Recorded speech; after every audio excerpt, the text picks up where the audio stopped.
Good morning, good evening, good afternoon everyone.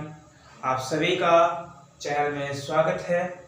आप इस video को यदि पसंद करें तो लाइक करें, शेयर करें, कमेंट करें एंड चैनल को सब्सक्राइब करें। तो देखते हैं आज का पहली वीडियो का पहला क्वेश्चन किस प्रकार का है। इस प्रकार के क्वेश्चन में आप अनुपात बनाने का प्रयास करेंगे। तो हम अनुपात कैसे बनाएंगे पहले उसके बारे में समझाएंगे, उसके बारे में उसको डेरिवेशन से समझाएंगे कैसे करते हैं वो देखते हैं। जैसे मानो ए का खर्च 20 से 10% अधिक है तथा बी का खर्च सी से 10% कम है। यदि तीनों का कुल खर्च 5,780 रुपए है तो बी का खर्च ज्ञात करें। क्या अब ये कह रहा है कि ए का खर्च बी से 10% अधिक है, तो आप भी दिमाग लगा सकते हैं ए अनुपात बी अनुपात सी। मैंने कहा पहले इस प्रकार के क्वेश्चनों में अनुपात बनाएंगे। अनुपात यदि एक साथ तीनों का अनुपात ज्ञात करना है तो आपको पहले सेकंड स्टेटमेंट पे ध्यान देना पड़ेगा। सेकंड स्टेटमेंट कहता है कि बी का खर्च सी से 10% कम है, तो आप यदि इसको 100 मानेंगे तो कन्फर्म है इसका 90 ही होगा। कैसे होगा? आप पहले 100 का 10% ज्ञात कर लें तो ये होगा 10, और ये बोल रहा है कि कम है तो 100 माइनस 10 बराबर 90। अब कह रहा है कि बी का खर्च ए का खर्च बी से 10% अधिक है। यदि अधिक है तो आप पहले 10% ज्ञात कर लें। 90 का 10% होगा 9। अब ये अधिक बोल रहा है तो इसमें ऐड कर देंगे, तो 90 में 9 को यदि ऐड करते हैं तो आपके आएगा 99। यहाँ पे इनमें तीनों का कुल खर्च दे रखा है तो आप भी इन तीनों का अनुपातिक योग कर दें।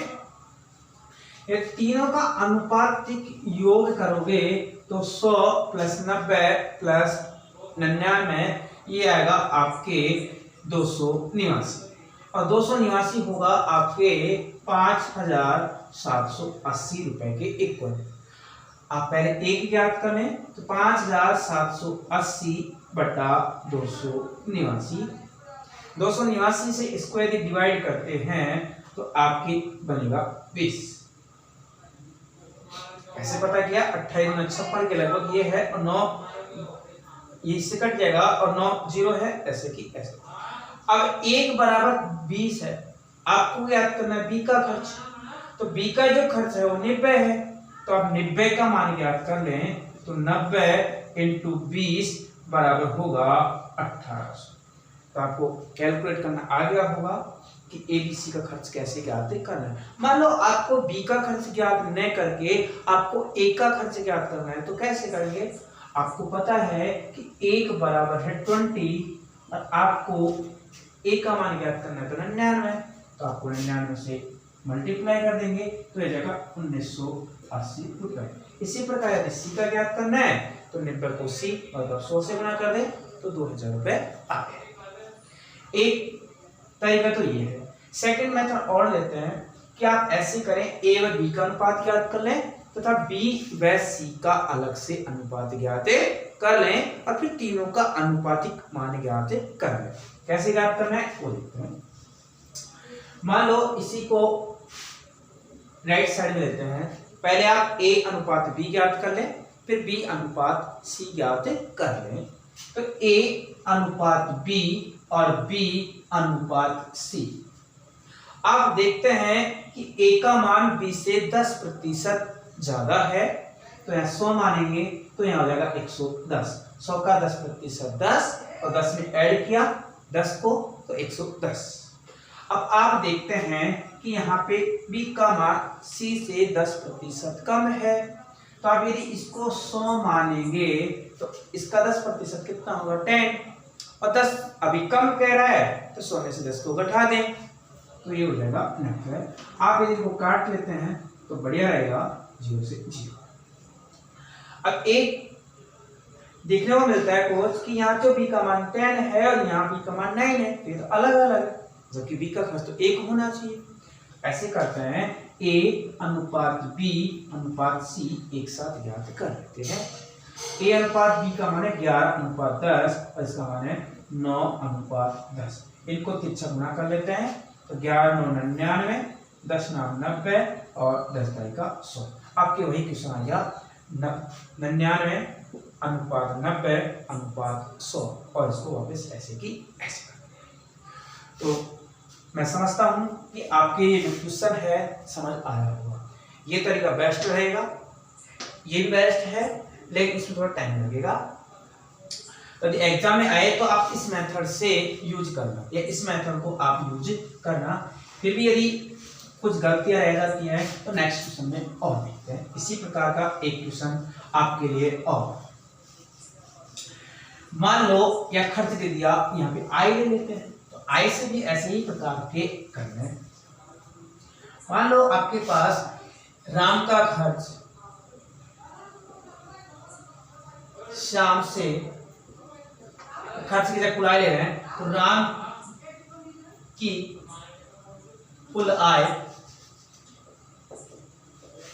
राम की आय शाम से 30% अधिक है तथा शाम की आय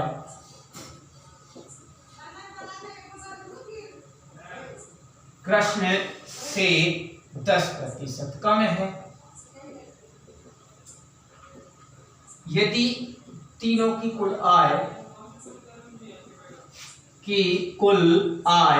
आपको दे रखी है 6,447 रुपए, तो किसी का भी आय ज्ञात कीजिए। मान लो सी की ज्ञात करनी है तो सी का वेतन या सी की आय ज्ञात करें। तो क्वेश्चन देखते हैं। इसमें ये कहा कि राम को आर से व्यक्त कर दें, श्याम को एस से व्यक्त कर दें और कृष्ण को के से व्यक्त कर दें, अनुपातिक मान ज्ञात करते हैं। तो सेकंड स्टेटमेंट देखते हैं। यहाँ पे कहा कि राम की आय कृष्ण से 10% कम है, तो ये तो हो जाएगा 100 और ये हो जाएगा 90। अब ये बोल रहा है कि 30% अधिक है, तो आप बताएं इसका 10% होगा 9, 90 का 10% 9 और 30% ज्ञात करना है तो आप 3 से मल्टीप्लाई कर दें और ये हो जाएगा 9 30 27। 27 में आप 90 को ऐड करें तो देखते हैं 117। तो आपके ये अनुपातिक मान आ गया। अब ये कटता नहीं है, आप तीनों को ऐड करें 100 + 90 + 117 तो ये आएगा आपके 307। और 307 यहाँ पे है आपके 6,447 के इक्वल। क्यों है? यहाँ पे अनुपातिक कुल योग है और यहाँ पे तीनों का कुल आय दे रखा है, योग दे रखा है, इसलिए मैंने इस अनुपातिक योग को कुल आय के इक्वल मान लिया।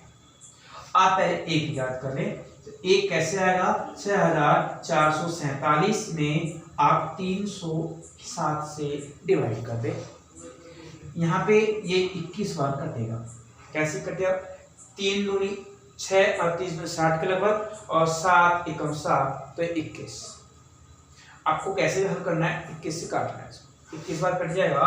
आपको पता है एक बराबर यदि 21 है, आपको ज्ञात करना है सी की आय। सी की आय को मैं क्या मानता हूं? कृष्ण की आय, कृष्ण की आय।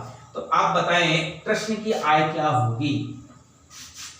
कृष्ण की आय, कृष्ण की आय क्या है? आप ही बताएं कृष्ण का आय कितना है? 100। तो आप 21 को 100 से मल्टीप्लाई करेंगे तो 2100 आए। मान लो आपको श्याम की ज्ञात करनी है तो 90 से गुणा करें तो 90 × 21 और 189 ये हो जाएगा 1890। इसी प्रकार यदि आपको राम की आय ज्ञात करनी है तो 117 से मल्टीप्लाई कर दें और 117 इंटू 41 आप गुणा करें। 21 7 147 14 हो जाएगा। 21 एकम 21 और 14 35 35 का 5 असल की 3 21 एकम 21 और 3 24 2457। ये आपके है राम की, ये आपके श्याम की और ये आपके कृष्ण की आय। तो उम्मीद करता हूँ कि ये क्वेश्चन आपके समझ आया होगा। कुछ भी नहीं है, ऐसे क्वेश्चनों में परसेंट से प्रतिशत याद कर ले वापस, और इसका कितना ज़्यादा है तो प्लस कर दे और कम है तो 100 में से कम कर ज़्यादा। अब देखते हैं नेक्स्ट क्वेश्चन इसी टाइप का है, थोड़ा सा चेंजिंग करते हैं। वैसे कि वैसे क्वेश्चन होगा, उसमें थोड़ा सा चेंज कर देते हैं तो क्या होगा देखते हैं। माना कि ए जितना कमाता है उसका कुछ परसेंट, बी जितना कमाता है उसका कुछ परसेंट और सी जितना कमाता है उसका कुछ परसेंट इक्वल है। जैसे दिया गया है ए की आय का 15% बराबर बी की आय का 20% बराबर सी की आय का 5% दे रखा है कि ए की आय का 15%, बी की आय का 20% और सी की आय का 5%। यदि तीनों की कुल आय आपको दे रखी है, इसमें 61,600 रुपए, 31,600 सॉरी, आपको पूछ रहा है कि बी की आय ज्ञात करें। बी की आय ज्ञात करें। इसमें आप पहले ए अनुपात बी अनुपात सी का अनुपातिक मान ज्ञात करें। अब कैसे करना है वो देखते हैं। यहाँ पे देखा है ए अनुपात बी अनुपात सी। आप एक चीज पहले ज्ञात करें, यदि 15 को ए से गुणा करेंगे तो 15 ए आएगा, प्रतिशत यहाँ पे प्रतिशत यहाँ पे प्रतिशत और तीनों इक्वल में है तो प्रतिशत से प्रतिशत कट जाएगा। एक तो ये ऐसे भी मान सकते हैं, यदि यहाँ से प्रतिशत उठाओगे तो बटे में 100 लगेगा, यहाँ भी 100 लगेगा और यहाँ भी 100 लगेगा और तीनों बराबर में 100 से 100 कट जाएगा। कैसे कटेगा वो देखते हैं। ए इंटू का मतलब गुना होता है 15/100 बराबर बी इंटू 20/100 बराबर सी इंटू 5/100। 100 100 100 तो यार 15 को गुना करेंगे ए से तो 15 ए है, यहाँ पे करते हैं तो आएगा 20 बी और यहाँ करते हैं तो आएगा 5 सी। तो पहले आपने इनका विदाउट रेशियो मान ज्ञात किया। अब ज्ञात करते हैं इनका अनुपातिक मान, रेशियो मान। कैसे ज्ञात करेंगे? आपको ए का मान 15 नहीं है, कहीं ऐसे कर दो आप 15, इसका 20, इसका 5, ये आपके रॉन्ग मेथड। नहीं, ऐसा नहीं होगा। यदि इस प्रकार करना है तो आपको देखो, जो ए के साथ में गुणांक है मतलब 15, उसको ए के नीचे नहीं उतारना है। बी के साथ में जो गुणांक है उसको बी के नीचे नहीं उतारना है और सी के साथ में जो गुणांक है उसको सी के साथ नहीं उतारना है। क्या करना है? ए का जो गुणांक है ए में मत उतारो और किसी को उतारो। यहाँ पे 20 × 5। उसी प्रकार यहाँ पे बी को ज्ञात करना है तो 5 × 15 और यदि सी का ज्ञात करना है तो 15 × 20। ऐसे भी समझ नहीं आए तो जो ए की प्रॉपर्टी 15 है, बी की प्रॉपर्टी 20 है और सी की प्रॉपर्टी 5 है। और आप अच्छी तरह से जानते हो हर व्यक्ति की जो आदत होती है खुद की प्रॉपर्टी से ज्यादा दूसरे की प्रॉपर्टी पे ध्यान देता है। तो जो ए की प्रॉपर्टी 15 है वो ए पे ध्यान नहीं दे रहा, ए की प्रॉपर्टी पे कोई और ध्यान दे रहा है। मेरे कहने का आप समझ रहे होंगे अच्छी तरह से। ए की जो प्रॉपर्टी ए पे जाए और कोई कब्जा करे या और कुछ निगाहें गड़ाएं, लेकिन ए अपनी प्रॉपर्टी पे कम ध्यान देगा और बी की प्रॉपर्टी पे ज्यादा ध्यान देगा। तो मैं भी यही कह रहा हूँ कि ए के साथ 15 है, लेकिन 15 पे ध्यान नहीं दे रहा हो, वो बी की और सी की प्रॉपर्टी पे ध्यान दे रहा है। आप समझ रहे होंगे वैसे बी भी है, जब बी के साथ में कुछ भी हो रहा है, बी की प्रॉपर्टी में कुछ भी हो रहा है, उससे कोई मतलब नहीं है उसको, लेकिन उसको तो दूसरे की प्रॉपर्टी अड़पनी है। तो देखते हैं इसमें आप अब कार्ड में 5 5 और 5 दी पर है। अब 5 से वापस काट सकते हैं, 5 और 20, 5 दी 15 और 5 और 20, ये तो 4:3:12। आपको पता चल गया कि A/B/C का जो मान है 4:3:12 आ गया। जबकि यहाँ पे कुल योग दे रखा है 31,400 है, तो आप इनको ऐड कर लें तो यह 19 बराबर 361 आप एक याद कर लें तो पता है 19 का भाग 361 में ही देंगे तो ये 1900 हो जाएगा। आपको बी की आय ज्ञात करनी है, आप बताओ बी की आय यहाँ पे कितना है 3, तो आप 3 मान ज्ञात कर लें। अब 3 का मान ज्ञात कर लें तो 3 का मान होगा, आप इस 1900 को बी से मल्टीप्लाई कर दें, आपको ही पता है 57,5700। मान लो आपको सी की आय ज्ञात करनी है, इसको इससे गुणा कर दें, मतलब 12 से गुणा कर दें, वही बात है, वो तो इसको गुणा में कर दें तो 19 को 12 से गुणा कर दें। यदि आप 1900 को 12 से गुणा करते हैं तो 00 12 108 10 हो जाएगा, 12 एकम 12 और 10 22, ये हो जाएगा 22,800। उसी प्रकार यदि आपको एक ही प्रॉपर्टी याद करनी है तो आप करेंगे इस 1900 को 4 से गुणा कर देंगे, 19 7600 और हो जाएगा इसके 7600। उम्मीद करता हूँ समझ आया होगा। नेक्स्ट क्वेश्चन लेते हैं, इसमें टाइप थोड़ा चेंज करते हैं। यहाँ पे इस क्वेश्चन में आगे लेते हैं कि यदि कोई बाल्टी है पानी से भरी हुई है और आप रोज पानी जब नहाते होंगे तो बाल्टी ही भरते होंगे, कभी ज्यादा भरते होंगे कभी कम भरते होंगे। ज्यादा भरते होंगे तो पानी भी ज्यादा आएगा और कम भरते होंगे तो कम पानी आएगा। आपकी तो जनरल नॉलेज की बात है। तो मैं भी यही बता रहा हूँ कि किसी बाल्टी में यदि जो पानी भरा है किस प्रकार ज्ञात करें, कितना आएगा वो देखते हैं। क्वेश्चन नंबर 4 है, 3 है, जो भी आप लगा लेना। ये कह रहा है किसी बाल्टी में भरे 66.2/3% के बजाय 80% पानी भरे होने पर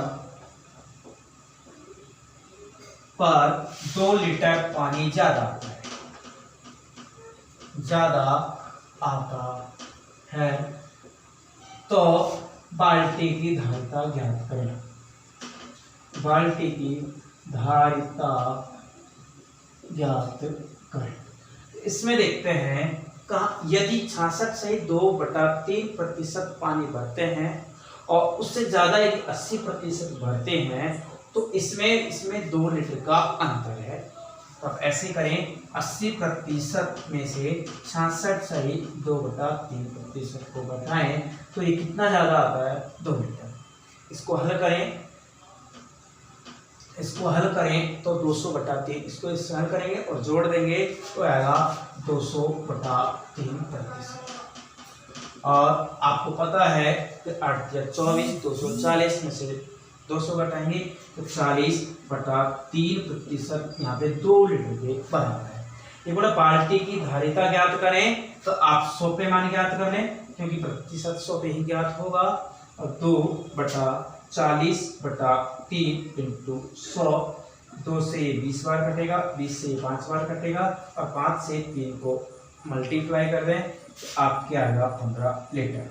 तो ये जो पानी है बाल्टी में फुल भरी हुई होगी तो 15 लीटर आएगा।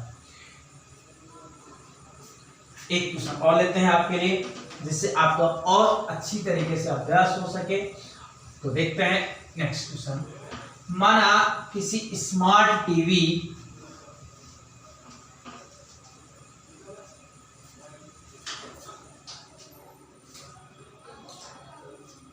जैसे क्वेश्चन नंबर 4 या 5 जो भी डाल रहे हैं आप, किसी स्मार्ट टीवी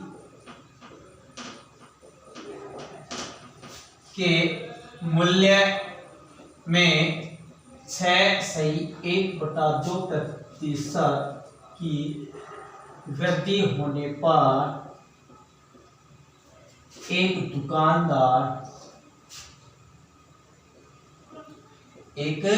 दुकानदार को पहले से 1820 रुपये अधिक मिलते हैं।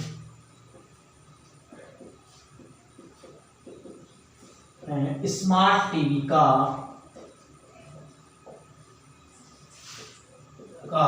पूर्व मूल्य ज्ञात करें।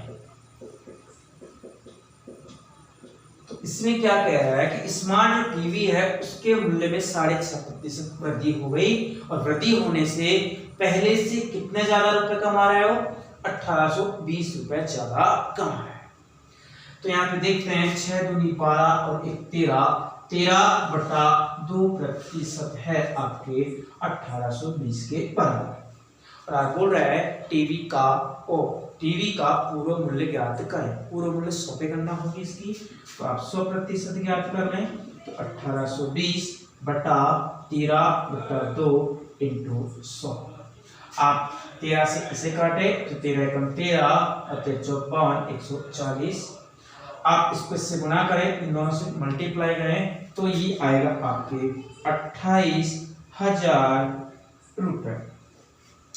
आपको भी पता है आज का जो मॉडर्न युग है, मॉडर्न जमाना है, हर प्रकार स्टाइलिश चीजें खरीदना चाहता है। आप भी स्टाइल से स्टाइल में रहना चाहते हैं, हर चीज स्टाइलिंग खरीदना चाहते हैं, जैसे चश्मा है, या फिर आप मकान बनाना चाहते हैं, या फिर स्कूटर लेना चाहते हैं, या मोबाइल लेना चाहते हैं, तो पक्का आप भी फिनिशिंग अच्छी होनी चाहिए।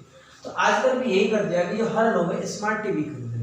और बात करें लड़कों की चाहे लड़कियां हों, स्मार्ट पे ज्यादा सोच रहे हैं कि ज्यादा से ज्यादा स्मार्ट बना जाए, चाहे कि वोकैबुलरी हो या फिर किताबी नॉलेज, उसमें स्मार्ट हो या नहीं हो, लेकिन दिखावटी में स्मार्ट होना जरूरी है। चलो ये तो फालतू की बातें हैं, अपन तो क्वेश्चन पे आते हैं, क्या है क्या नहीं। तो उम्मीद करता हूं कि ये क्वेश्चन भी आसानी से समझ आया होगा। इसमें कुछ भी नहीं है कि 13 से 1/2% है, 1820 के इक्वल है। पूर्व मूल्य ज्ञात करना है, 100 बराबर ज्ञात कर दें। इस वीडियो का लास्ट एंड फाइनल क्वेश्चन देखते हैं। ये कहता है कि एक व्यक्ति की मासिक आय, ये थोड़ा जबरदस्त क्वेश्चन है, इसको थोड़ा आराम से देखें, बढ़िया देखें और वीडियो को अंत तक देखें, जिससे थोड़ा और मजा आएगा। एक क्वेश्चन क्या थोड़ा पेचीदा है, मतलब थोड़ा तो उसको आसानी से देखें। जैसे एक व्यक्ति की आय 13,500 रुपए है, वह 9,000 रुपये खर्च कर देता है। अब खर्च कर देता है वो तो कोई बात नहीं, अपन भी खर्च करते हैं, दुनिया खर्च करती है। अब इसके कामकाज से जो कंपनी का मालिक है प्रसन्न हो जाता है, तो वो सोचता है क्यों ना इस बंदे की सैलरी को इंक्रीमेंट किया जाए, बढ़ाया जाए। आप भी यदि इस दुनिया में अच्छे काम करते हो तो आपको भी अच्छा प्रॉफिट होता है, आगे बढ़ने का प्रोत्साहन मिलता है। तो मैं भी यही चाहता हूँ कि आप अच्छे से अच्छी मेहनत करें, बढ़िया मेहनत करें, किसी सेटिंग वेटिंग के चक्कर में ना पड़े और अपने कैरियर पे ज्यादा से ज्यादा ध्यान दें। तो उसने भी ऐसे किया, अपने कैरियर पे ज्यादा ध्यान दिया, जिससे कि इसकी सैलरी में इंक्रीमेंट हो गया। अगले माह है इसकी आय में 14% की वृद्धि हुई तथा खर्च में 7% की वृद्धि हुई। तो ये पूरा है बचत कितने प्रतिशत बढ़ी या घटी, बचत ने वृद्धि प्रतिशत ज्ञात करें। इसमें ये देखते हैं कि पहले की आय कितनी है 13,500 रुपए, कितने खर्च कर दिए 9,000 रुपए, कितने बचे 4,500। ये इसकी आय है, ये इसका खर्चा है और यह इसकी बचत है। अब ये कह रहा है कि आय में 14% की वृद्धि कर दी जाए। कहने का मतलब 13,500 रुपए में आप 14% की वृद्धि कर दें। यदि 14% की वृद्धि करते हैं तो आपके पास आएगा 15,390। अब ये कह रहा है कि उसके खर्च में भी 7% वृद्धि कर दें। यदि आप खर्च में 7% वृद्धि कर देते हो तो यह आएगा 9,630 रुपए। यदि आपको नई आय में से नए खर्चे को घटाते हैं, 15,390 में से 9,630 को घटाएंगे तो आएगा 5760 रुपए। अभी आप कहेंगे कि सर 13,500 का 14% ज्ञात करें, फिर इसमें ऐड करें। हाँ, आपको ज्ञात करना पड़ेगा। तो कैसे ज्ञात करें और मैं वापस समझा रहा हूँ, इसको रिवाइज कर रहा हूँ। तो आप ऐसे करें, 14% डायरेक्ट ज्ञात नहीं करके आप पहले 10% ज्ञात कर लें, फिर 1% का 4% ज्ञात कर लें। क्या जगह करें? 1% ज्ञात करें, 1% को 4 से गुना करेंगे तो 4% आएगा, इससे 14% हो जाएगा।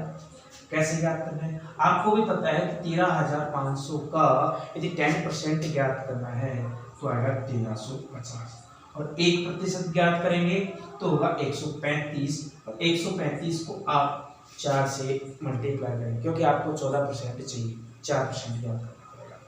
तो 520 2 और 352 और 2 540, ये आपका 14% आएगा 13,500 का। इनको ऐड करते हैं तो ये आएगा 1890, और 1890 और 14% ज्यादा है तो आप 13,500 में ऐड कर लें तो ये आएगा 15,390। ये मैंने थोड़ा डीपली समझाया, अच्छी तरह समझाया, बढ़िया समझाया। देखो अब ये बोला 9,000 का 7% ज्ञात करें, तो आप 9,000 का पहले 1% ज्ञात करें। 9,000 का 1% 90 होगा, 1% आपको ज्ञात करना 7%, इसको 7 से गुणा कर लें तो 1 का 7 गुणा तो 90 का 7 गुणा 630, और 630 को आप 9,000 में ऐड करते हैं तो 9,630, इसमें से को बचा 560 है। अब ये कह रहा है कि बचत में कितने प्रतिशत की वृद्धि हुई। पहले तो आप ऐसे करें कि बचत में कितने की वृद्धि। आप देखते हैं इसमें से इसको घटाते हैं तो 1260 की आएगा। यहाँ पे 1260 रुपए बचत में वृद्धि हो गई। जो वृद्धि हुई है वो पैसा 4500 पे होगी, तो 1260 बटे 4500, और आपको यदि प्रतिशत ज्ञात करना है तो आप 100 से गुणा करेंगे। आप 0 से 0 कर दें और 45 से ये कटेगा 28। आपकी बचत में जो वृद्धि प्रतिशत हुई है ये 28% हुई है। यदि आपको ये वीडियो अच्छा लगे तो लाइक करें, शेयर करें और कमेंट करें तथा चैनल को सब्सक्राइब करें। Bye bye, take care all of you.